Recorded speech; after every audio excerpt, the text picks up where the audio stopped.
Les plantes n'ont pas de cerveau, n'est-ce pas? Darwin avait pensé voir le cerveau des plantes à l'extrémité des racines. Malgré le grand respect que j'ai pour lui, je crois qu'il s'est planté.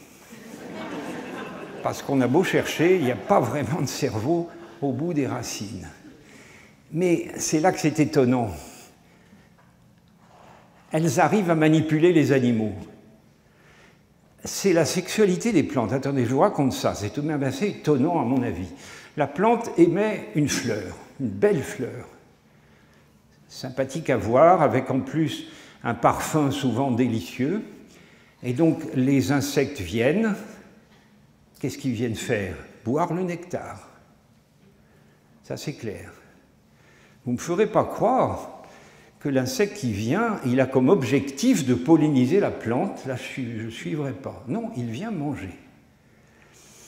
Bon, la fécondation, enfin la pollinisation a lieu, la fécondation suit, et il se forme un fruit qui au début est assez discret, et puis le fruit, il mûrit, il mûrit, devient gros, avec des couleurs magnifiques, souvent il craque, et avec des odeurs extrêmement appétissantes. Il arrive d'autres animaux, plus gros que les premiers, ça c'est souvent des vertébrés, des oiseaux ou des écureuils, si on est dans les tropiques, ça sera des singes, etc.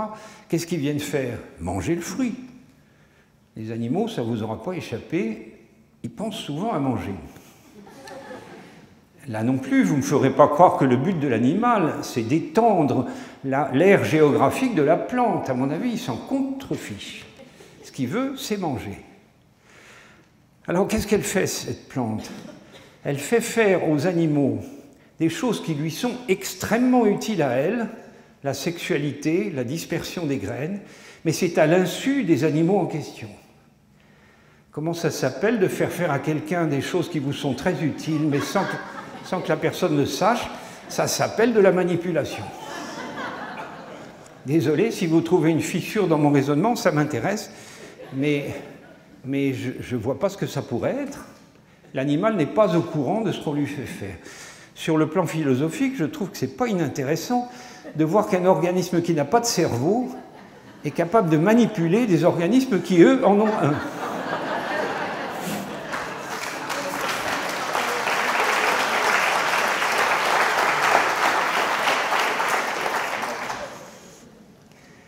Une expérience très récente dont j'ai eu connaissance en Grande-Bretagne. Il me faut un peu de matériel. Oula, oula.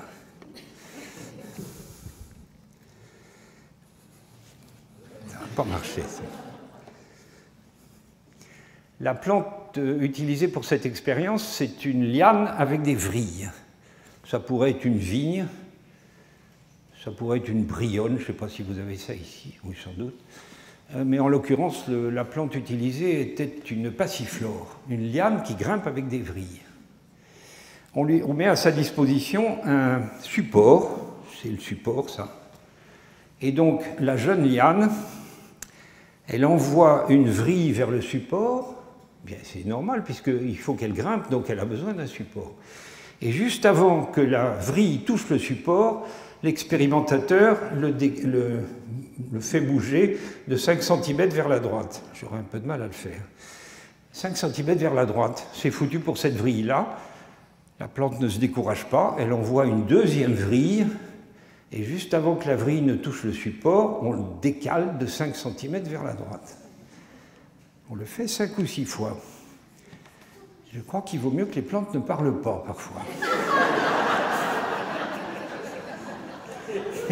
Le plus étonnant, c'est que l'expérimentateur a la grande surprise de voir que le coup d'après, elle vise 5 cm vers la droite. Voilà une plante, la passiflore, ce que tout le monde connaît. Voilà une plante qui est douée d'une capacité d'anticiper. Je ne sais pas si ce livre a fait autant de bruit au Canada qu'il en a fait en France. Peter Wolleben, un forestier allemand, qui... Je fais beaucoup de publicité pour son livre, je le trouve avec des critiques, bien sûr, mais c'est un livre qu'il faut avoir lu, La vie secrète des arbres. Ce que j'ai retenu de plus original, c'est que le hêtre, l'arbre que Wolleben étudie, un hêtre est capable de faire la différence entre les graines de hêtre qui sont les siennes, des graines de hêtre qui ne sont pas les siennes, bien que tout ça, ça soit la même espèce. Ça, c'est le hêtre vu d'au-dessus, avec ses racines rayonnantes. Et puis, il y en a deux, en haut à gauche et en bas à droite, qui ne sont pas des graines à lui. Eh bien, il n'y fait pas attention. Il envoie ses racines par-dessus. Il y a une compétition avec ces graines-là qui ne sont pas les siennes. Par contre, en bas à gauche et en haut à droite, il y a ses propres graines. Le hêtre, il fait attention, il détourne ses racines, il évite une compétition entre ses propres racines et celles de ses descendants. Et il est capable de les nourrir en produits carbonés s'ils en manquent. Et du coup, ses propres enfants poussent beaucoup mieux que les autres êtres. Et donc ils vont fleurir plus vite et se reproduire de façon plus efficace. D'ailleurs, les racines sont beaucoup plus longues quand c'est les enfants du être en question. Voilà, une plante qui est capable de reconnaître ses enfants. Le sens de la famille. Mais attendez, c'est la famille au sens où nous utilisons ce mot dans l'être humain. Ça n'a rien à voir avec le terme de famille en botanique, n'est-ce pas? C'est très différent. Ça a été une grande surprise de voir ça. Alors, l'intelligence, encore une fois, c'est à vous de juger. Je ne veux pas du tout interférer. Je voudrais simplement dire que moi, j'ai été très réticent pendant fort longtemps à utiliser le terme d'intelligence pour les plantes. Pourquoi cette réticence? Tout simplement parce que j'allais dans un dictionnaire chercher la définition du terme d'intelligence. Moi, j'ai été élevé dans le plus grand respect du dictionnaire. Et quand je lis la définition de l'intelligence dans un dictionnaire, je m'aperçois que ça vaut pour l'être humain, mais pas pour les plantes, puisqu'il faut un gros cerveau, il faut un langage et il faut pouvoir se déplacer. Vous pouvez essayer n'importe quel dictionnaire, vous allez voir que ça marche pour l'être humain. Bon, donc pas pour les plantes. J'ai eu la chance de tomber sur un collègue qui s'appelle Jérémy Narby, dont j'ai écrit la préface. Et Jérémy m'a dit, attention, qui est-ce qui a écrit la définition de l'intelligence dans le dictionnaire? C'est un être humain. Et donc il est jugé parti. Et tous les juristes vous le diront, ça c'est très très dangereux. C'est la porte ouverte à tous les abus. Alors je lui dis, mais qu'est-ce qu'on fait? Et Jérémy m'a dit, il faut refaire la définition de l'intelligence. Pas pour en exclure l'être humain, rassurez-vous, mais pour y inclure tous les organismes intelligents. Alors, je ne prétends pas qu'on y soit parfaitement parvenu, mais je voudrais vous lire ça. Ce qui est marrant, c'est que Darwin, milieu du 19e, il avait fait une définition de l'intelligence, et finalement, c'était presque celle-ci. Est intelligent tout être vivant qui parvient à résoudre les problèmes qu'il rencontre au cours de sa vie.